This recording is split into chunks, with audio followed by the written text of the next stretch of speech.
মানুষজনের খেয়ে দেয়ে কাজকর্ম নেই, কোথার থেকে একটা কি যেটা চালু হলো সেটা নিয়ে একটা নিজের ওপিনিয়ন দিয়ে উদ্ধার করে দিল, ভাবলো আমি সন্দীপ মহেশ্বরী, আসলে তুমি সন্দীপ ঘোষ, তাছাড়া কিচ্ছু না।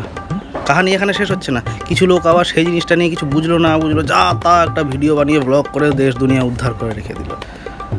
এখন আমি কথা বলছি সদ্য চালু হওয়া 3খানা এসি লোকাল, যেগুলি শিয়ালদা লাইনে চালু হয়েছে। হ্যাঁ, 3টে এসি লোকাল, শিয়ালদা রানাঘাট, শিয়ালদা কৃষ্ণনগর এবং শিয়ালদা বনগাঁ। আজকে দেখছিলাম একটা ভিডিও, নিজেরাই দেখে নাও বন্ধুরা। এটাই হচ্ছে 31854 শিয়ালদা কৃষ্ণনগর এসি লোকাল, মানে কলকাতা থেকে মায়াপুর মাত্র 2 ঘন্টায়। মহামানবের বক্তব্য হচ্ছে শিয়ালদা থেকে মায়াপুর পৌঁছে যাওয়া যায় মাত্র 2 ঘন্টায়, তাও কি এসি লোকালে।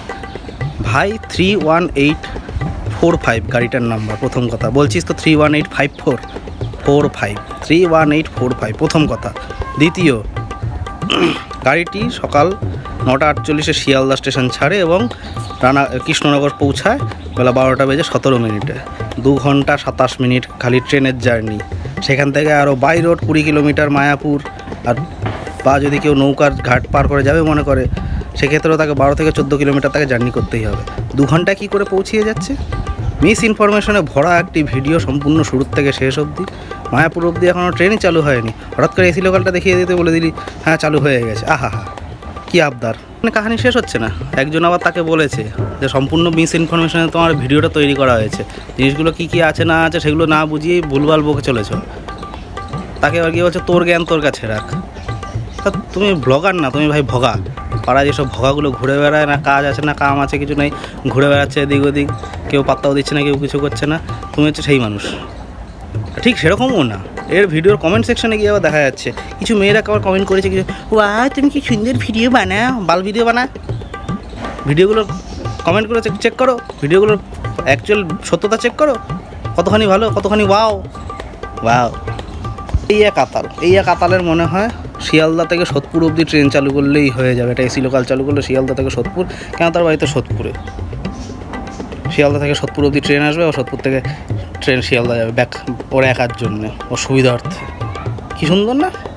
ট্রেনটা কোথায় ঘুরবে? ওর বাবার উঠোনে গিয়ে। ওর বাবা উঠোন সাজিয়ে রেখেছে, আসো আমার উঠোনে, আমার আঙ্গনে আসিয়া ঘুরিয়া চলিয়া যাও। যত সব কিছু কিছু ক্ষেত্রে শুধু এসি লোকাল বলে কথা না, সাধারণ ট্রেনেও উঠে কিছু কিছু ক্ষেত্রে লোকের ব্যবহার, লোকের কীর্তিকলাপ দেখলে মনে হয় আজকের দিনে ওই প্লেন তো অনেক দামি জিনিস, সামান্য লোকাল ট্রেনেও কারা উঠে আসছে এখন চিন্তা হয়, প্রশ্ন হয়, সাংঘাতিকভাবে প্রশ্ন হয়। আর কিছু কিছু লোক তো এটাকেই দেখবে আর বলবে এটাই রেল ফ্যানিং। না, এটা টেবিল ফ্যানিং, এটা সিলিং ফ্যানিং। স্টেশনে বড় বড় স্টেশনের কতগুলো সিলিং ফ্যান থাকে না, সেরকম সিলিং ফ্যানিং এগুলো। প্রথম দিনের জন্য উঠলাম মায়ের সাথেই, গিয়েছিলাম মা দক্ষিণেশ্বরী কালীর মন্দিরে, এবং ফেরত আসার সময় এসি লোকালটি জানতাম এই টাইমে আসবো বলে আগের থেকে টিকিট কেটে রেখে এসি লোকালে উঠলাম। বেশ একটা আনন্দময় মুহূর্ত, কিন্তু কিছু জিনিস আশ্চর্য করার মতো। কিছু লোক বলেছিল যে না ভিড় হবে না, না ভিড় হবে না। ভেতরে উঠে দেখলাম বসার জায়গা মোটেও নেই। সেই জায়গায় দুটো লোক একান্তই পরের স্টেশনে নামবে বলে উঠে গেল বলে দুটো বসার জায়গা পেলাম। যাই হোক, ব্যারাকপুর অবধি আসলাম। বেশি দূর যাওয়ার মতো আমার পয়সাও ছিল না, ক্ষমতাও ছিল না, যে সেটা পরের কথা।